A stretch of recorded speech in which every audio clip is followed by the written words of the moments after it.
কোরআনুল কারীমকে মানলেই তো নবীকে মানা হবে, কোরআনুল কারীমকে জানলেই তো নবীর সিরাতকে জানা হবে। কিন্তু দুর্ভাগ্যজনক হলো সত্য কথা, তথাকথিত কিছু মিলাদ পার্টি আছে, নামধারী কিছু আশিক রাসূল আছে, যারা রাম বাম চ্যাটার্জি, মুখার্জি, গঙ্গোপাধ্যায়, চট্টোপাধ্যায়, হরিদাস পাল, লেন সেনের বিভিন্ন তন্ত্র মন্ত্রের আবিষ্কারকের দালাল হয়ে এজেন্ডার বাস্তবায়ন করার লক্ষ্যে মুমিন মুসলমানদের পক্ষে মিলাদের প্রেম জাহির করে দিয়েছে, মিলাদের প্রেম ঢুকায় দিয়েছে। কেন? মিলাদের জীবনী, নবীজির জন্মের কথা বলতে বলতে নবীজির 23 বছরের আলোচনা যেন সামনে না আসে, কোরআনের আলোচনা যেন সামনে না আসে, সিরাত যেন সামনে না আসে। কেননা সিরাত যদি মুসলিম উম্মার পক্ষে ঢুকে যায়, তাহলে মুসলিম উম্মার দিলের মধ্যে স্পৃহা জাগ্রত হবে জান্নাত নামক কক্ষে ঢোকার। এজন্য কি করে বাধা দেওয়া যায়? মিলাদ পরে সময় পার করো, সিন্নি বিলায় সময় পার করো, সিরাত বলিও না। সিরাত যদি জানতে পারে তাহলে তো আর কাদিয়ানি বানানো সম্ভব হবে না। সিরাত যদি জানতে পারে তাহলে তো রাম বামের দালাল বানানো যাবে না। সিরাত যদি জানতে পারে নবীকে যারা গালি দিবে তাদের বিরুদ্ধে তার ফাঁসির আদেশ করা যাবে না।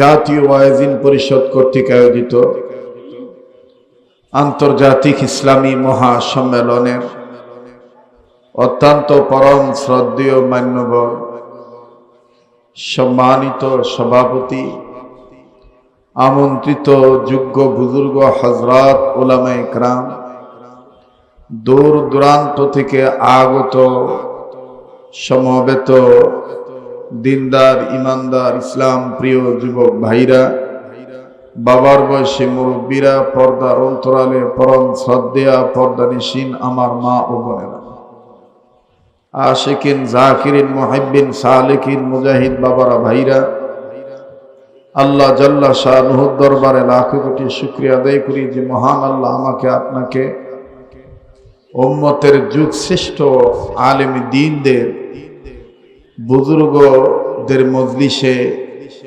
বাদাল আসর এবং মাগরিবের পূর্বে অত্র এই মুবারকময় জলসায় বরকতপূর্ণ মাহফিলে যে আল্লাহ সর্বসার তৌফিক দান করেছেন, সে মালিকের দরবারে শুকরিয়া আদায় করি, বলি আলহামদুলিল্লাহ। সিরাত মাহফিল থেকে আমি কি নিয়ে যাচ্ছি, আমি কি শিখতে পারতেছি? এখানে যিনারা এই পরিষদটা গঠন করেছেন তেনারা অনেকেই, অধিকাংশই যুগ শ্রেষ্ঠ আলেমে দ্বীন, যাদের আলোচনা, যাদের ইলম আমল অনেক বেশি, তেনারা সকলে মিলে জাতীয় ওয়াইজিন পরিষদ গঠন করেছেন। সেই গঠনের লক্ষ্যে আজকে বাংলাদেশ পাশাপাশি বহির্বিশ্বের বিভিন্ন মুসলিম কান্ট্রি থেকে হযরত উলামায়ে কেরামদেরকে আনছেন। ওনারা কি মেসেজ দিচ্ছেন, কি বলতে চাচ্ছেন, এটা আমাদের বোঝার দরকার। আমি আপনি সকলে আলহামদুলিল্লাহ বললাম, বলেন না আলহামদুলিল্লাহ, বলেন আলহামদুলিল্লাহ।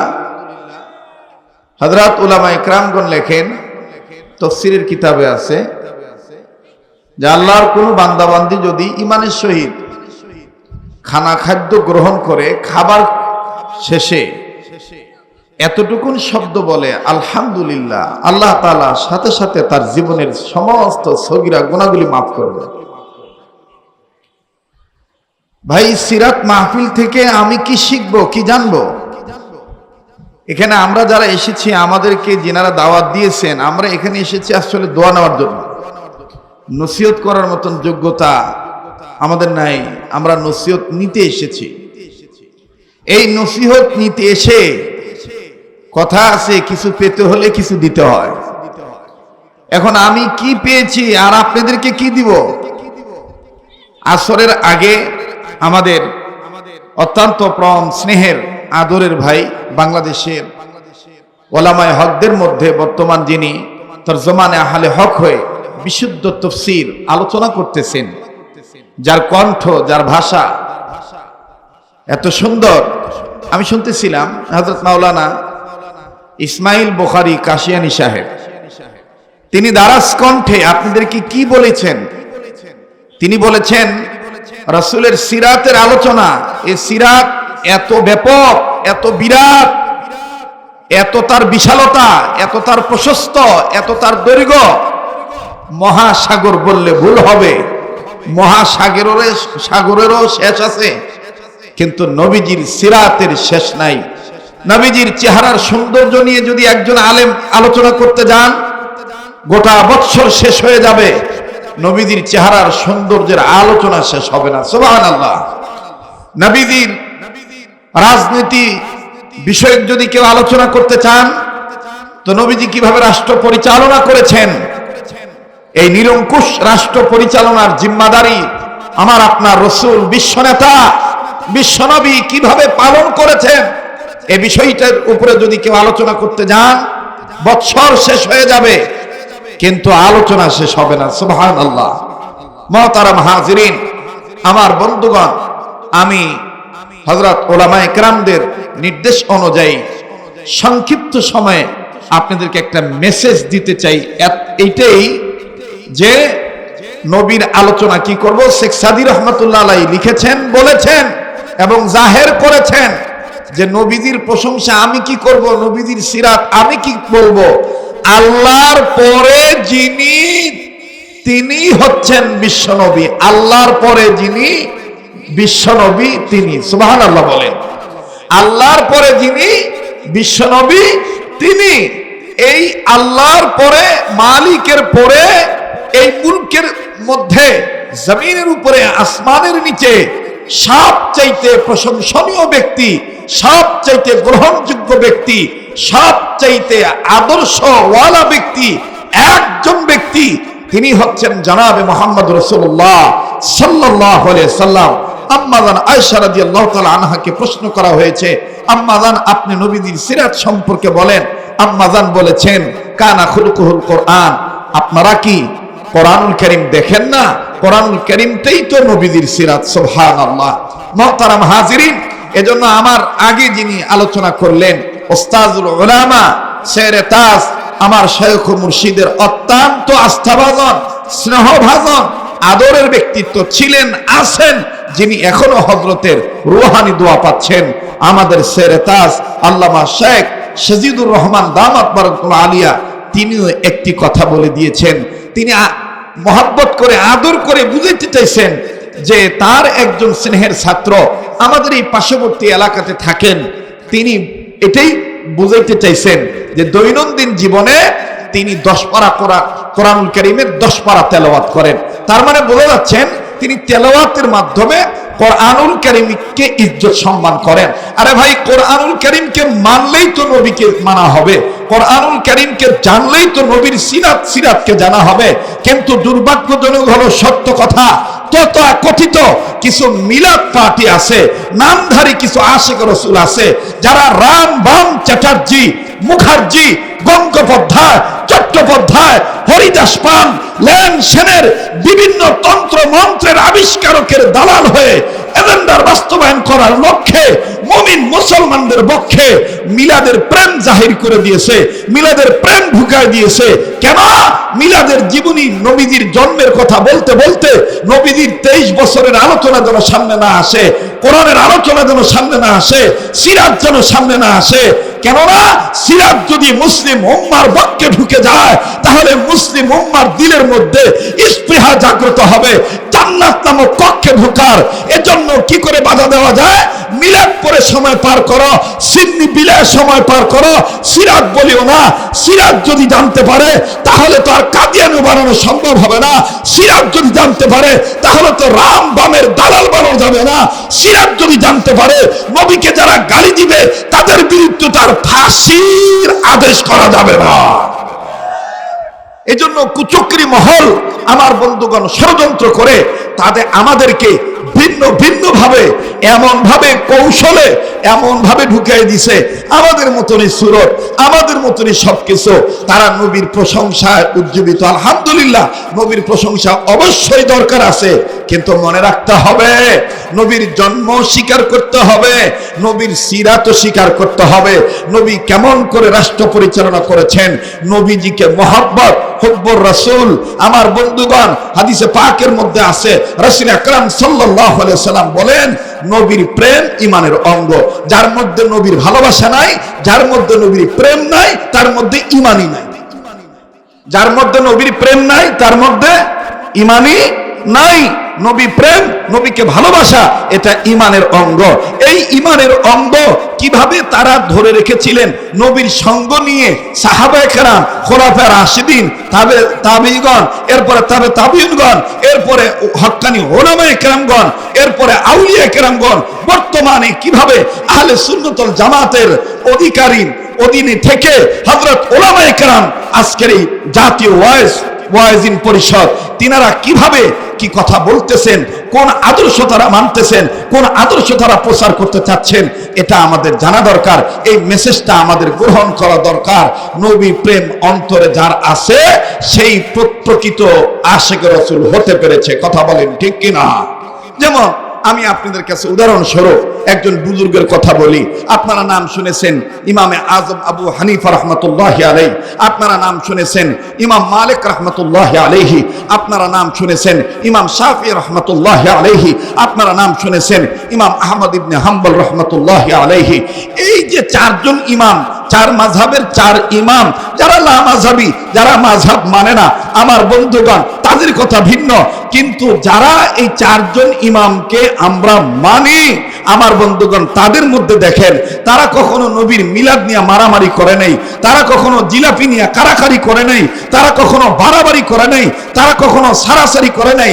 তাদের মধ্যে একটাই বদ্ধপরিকর একটা অবস্থা ছিল, সেটা হলো ইসলামী রাষ্ট্র কায়েম করে নবীজির আদর্শকে বাস্তবায়ন করা।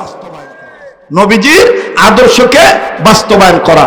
যেমন মুসলমান ভাইরা, আমার বন্ধুগণ, দেখলেন আল্লাহ রাসূল সাল্লাল্লাহু আলাইহি ওয়াসাল্লাম ইমাম শাফি রাহমাতুল্লাহি আলাইহিকে ডাক দিয়ে বলতেছেন, ওগো ইমাম শাফিঈ, ইমাম আহমদ ইবনে হাম্বলকে আমি নবীর পক্ষ থেকে মেসেজটা পৌঁছায় দিও। ইমাম আহমদ যেমনে আছে, যেইভাবে আছে, যেটার উপর অটল আছে, এইটাই হকের পথ। আমার ভাইরা, আমার বন্ধুরে, ইমাম শাফি রাহমাতুল্লাহি আলাইহি নিজে যাইতে পারলেন না, তার একজন নিকট খাদেমকে ডাক দিয়ে বলতেছেন, ও আমার খাদেম, আমার এই খবরটা, স্বপ্নের খবরটা ইমাম আহমদ ইবনে হাম্বল কারাবন্দি মাজলুম আলেমের কাছে, নবীর আশিক রাসূলের কাছে সংবাদটা পৌঁছায়া দাও। এবার খাদেম চলে গেলেন। আমার ভাইরা, খাদেম যাইয়া ইমাম আহমদ ইবনে হাম্বল রাহমাতুল্লাহি আলাইহি সালাম দিয়া নবীর সহিত ডাক দিয়ে বলতেছেন, নবী করিম সাল্লাল্লাহু আলাইহি সাল্লাম ইমাম শাফি রাহমাতুল্লাহি আলাইহি গত রজনীতে স্বপ্ন দেখেছেন। তিনি বলে দিয়েছেন, আপনি যেই পথে আছেন, যেই মতে আছেন, আপনি যেই পদ্ধতি গ্রহণ করেছেন, যেই পদ্ধতি গ্রহণ করার কারণে জালিম আপনার উপর নির্যাতন করতেছে, আপনি সঠিক পথে আছেন। এটা বিশ্ব নবী মুহাম্মদুর রাসূলুল্লাহ সাল্লাল্লাহু আলাইহি সাল্লাম ইমাম শাফিকে বলে দিয়েছেন আপনাকে বলার জন্য। ইমাম আহমদ ইবনে হাম্বল ডাক দিয়ে বললেন, ওগো ইমাম শাফির খাদেম, তুমি এই সুসংবাদটা নিয়ে এসেছ, তুমি এই খুশখবরিয়া নিয়ে এসেছো, আমি তোমাকে কি দিব শুনে নাও। নবী আলাইহিস সালাম বলেছেন, কেউ যদি সুসংবাদ দেয় তাকে হাদিয়া দিতে হয়, আর এই ক্ষেত্রে হাদিয়া দেওয়াটা সুন্নাত। সুবহানাল্লাহ বলেন। ইমাম আহমদ ইবনে হাম্বল ডাক দিয়ে বললেন, আল্লাহর বান্দা, আমি তোমাকে কি হাদিয়া দেব? শুনে নাও, শুনে নাও, একটু ধৈর্য ধরো। আমার গায়ে যে একটা জুব্বা দেখতেছ, আমার এই পরিহিত জুব্বাটা আমি তোমাকে দিয়ে দিচ্ছি। খাদেম নজর করে দেখতেছেন জুব্বাটার, ইমাম আহমদ ইবনে হাম্বলের পরিহিত জুব্বাটার বিভিন্ন অংশে, বিভিন্ন জায়গায় আমার বন্ধুগণ ছিঁড়া দেখা যায়। ভাইরা আমার, কেমন জানি নির্যাতনের চিত্র দেখা যায়, চিহ্ন দেখা যায়। এক পর্যায়ে যখন ইমাম আহমদ ইবনে হাম্বল জুব্বাটা খুলে ফেললেন, জুব্বা খুলে পিঠের সাইডটা খাদেমকে দেখায়া দেখায়া চোখের পানি ছেড়ে কান্দি আর ডাক দিয়ে বলে, ইমাম শাফির খাদেম, জালিম বাদশাহ নবীদের সিরাত মানার কারণে, আদর্শ মানার কারণে আমার পিঠে চাবুক মারত, এমন জোরে জোরে আঘাত করত। এই চাবুকের আঘাত আমার জুব্বাটা কোনো, এই চাবুকের আঘাত আমার জুব্বাটা কোনো না কোনো ভাবে একটু না একটু একটু না একটু ঠেকাইতো, একটু না একটু এই জুব্বাটার দ্বারা আমার চামড়া একটু কম আঘাত লাগতো। কিন্তু বাড়ি জোরে হওয়ার কারণে জুব্বা ছিঁড়ে গেছে, পিঠের অংশের জুব্বার কাপড় ছিঁড়ে গেছে। এখন সেই জুব্বাটাও আমি তোমাকে দিয়ে দিলাম। এটাই ছিল আমার সম্বল, জালিম বাদশার চামড়ার চাবুকের আঘাত ঠেকানোর সম্বল। সেই সম্বলটাও আমি তোমাকে নবীজির সুন্নত মেনে হাদিয়া দিয়া দিলাম, আমি ইমাম আহমদ ইবনে হাম্বল।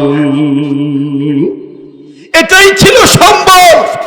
সেই সম্বলটা আমি তোমাকে নবীর সুন্নতকে মহব্বত করে হাদিয়া দিয়ে দিলাম, ইমাম আহমদ ইবনে হাম্বল। সুবহানাল্লাহ বলেন। আমার ভাইয়ের এই জুব্বাটা নিয়ে চলে গেলেন।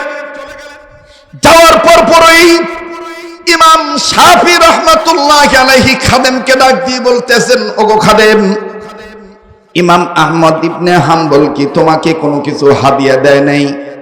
বলে, আপনি জানলেন কেমনে? বলে, আমার দিল আগে থেকেই তৈয়ার ছিল। ইমাম আহমদ এমন একজন নবীর, এমন একজন আশিক রাসূল, যিনি যেখানেই থাকেন, যে অবস্থায় থাকেন, নবীজির সিরাত, নবীজির সুন্নত ছাড়া তিনি থাকেন না। এবার খাদেম ডাক দিয়ে বলতেছেন, ওগো ইমাম শাফিঈ, আল্লাহ তাআলার শ্রেষ্ঠ বান্দা মুহাম্মদুর রাসূলুল্লাহ সাল্লাল্লাহু আলাইহি সাল্লাম এই খুশির খবর শোনার পর আমাকে জুব্বাটা হাদিয়া দিয়ে দিয়েছেন। ইমাম শাফি রাহমাতুল্লাহি আলাইহি ডাক দিয়ে বলতেছেন, খাদেম রে, যদি তোমার এই জুব্বাটা আমাকে কিছু সময়ের জন্য দিতা, আমি আবার কিছু সময় পর তোমাকে দিয়ে দিতাম। ইমাম শাফি রাহমাতুল্লাহ খাদেম দিয়ে দিলেন জুব্বাখানা। জুব্বাটা ইমাম শাফি নিয়া আমার বন্ধুগণ পানি দ্বারা ভিজাইলেন। ভিজানোর পর এই জুব্বাটা চিপড়াইলেন। জুব্বা ভিজানো পানি ইমাম শাফি রাহমাতুল্লাহি আলাইহি বোতলজাত করে রাখলেন, অথবা ভিন্ন কোনো পাত্রে তিনি রেখে দিলেন। ভিজা জুব্বাটা নিয়ে খাদেমকে যখন দিলেন, খাদেম ডাক দিয়ে বললেন, ইমাম শাফি নিলেন শুকনা জুব্বা, দিলেন ভিজা জুব্বা, বুঝলাম না। ডাক দিয়ে বলতেছেন, আরে আমার খাদেম, ইমাম আহমদ ইবনে হাম্বল, ইমাম আহমদ ইবনে হাম্বল তার জীবদ্দশায় জালিমের নির্যাতনে থাকার পরও শেষ সময় পর্যন্ত নবীজির সুন্নতকে ভোলে নাই, নবীজির সিরাতকে ভোলে নাই। সেই আশিক রাসূলের, সেই আশিক রাসূলের সুন্নতওয়ালা উম্মতের জুব্বাখানা তোমাকে দিয়েছে, আর আমি সেই জুব্বাখানা ভিজাইয়া, জুব্বা ভিজানো পানিটা আমি রেখে দিলাম। এই জন্য রেখে দিলাম, আমি যেদিন মারা যাব, আমি মরার আগে আমার বংশের লোকদেরকে বলে যাব, আমার কাছের লোকদেরকে বলে যাব, আমাকে যেদিন শেষ গোসল দেওয়া হবে, ওই দিন যেন আমার শেষ গোসলের পানির সাথে নবীজির আশিকের জুব্বা ভিজানো পানি দ্বারা যেন আমাকে গোসল দেওয়ানো হয়। আমার বিশ্বাস, আমার শেষ গোসল যদি নবীর একজন সাচ্চা পাক্কা ইমানদার সত্যবাদী ইমানদার আশিক রাসূলের ইমাম আহমদ ইবনে হাম্বলের জুব্বা ভিজা পানি দ্বারা গোসল করানো হয়, আমার দিল সাক্ষী দেয় আমার কবরে আর আযাব হবে না। আল্লাহু আকবার। এই জন্য মুসলিম উম্মাহ আজকের এই দুলাইপার উচ্চ বিদ্যালয় মাঠ প্রাঙ্গণে স্পষ্ট বার্তা জাতীয় ওয়াইজিন পরিষদের পক্ষ থেকে, উম্মতের আলেমদের পক্ষ থেকে বলতে চাই, কেউ যদি নবীদের সিরাতকে ঢাকতে চায়, নবীদের খাতমে নবুয়তের গায়ে আঘাত করে, কেউ যদি নবীদের আদর্শকে কলঙ্কিত করতে চায়, আমার বন্ধুগণ, নবীদের মিলাদ পরে যেটা কোরআনে নয় হাদিসে নয় নতুন কিছু আবিষ্কার করে যদি বিদআতকে প্রতিষ্ঠিত করতে চায়, আমরা অবশ্যই রাসূলের সিরাতকে প্রাধান্য দিয়ে কোরআন সুন্নাহ মেনে নিয়ে রাসূলের জীবন আদর্শ বাস্তবায়ন করার লক্ষ্যে চূড়ান্ত পর্যায়ে শেষ পর্যন্ত বাতিলের বিরুদ্ধে করেই যাব ইনশাআল্লাহ। আল্লাহ তাআলা আমাদের সবাইকে হকের উপর টিকে থাকার তৌফিক দান করেন। বলেন আমিন, বলেন আমিন। আপনারা প্লিজ কেউ উঠবেন না। আমাদের সম্মানিত ভাই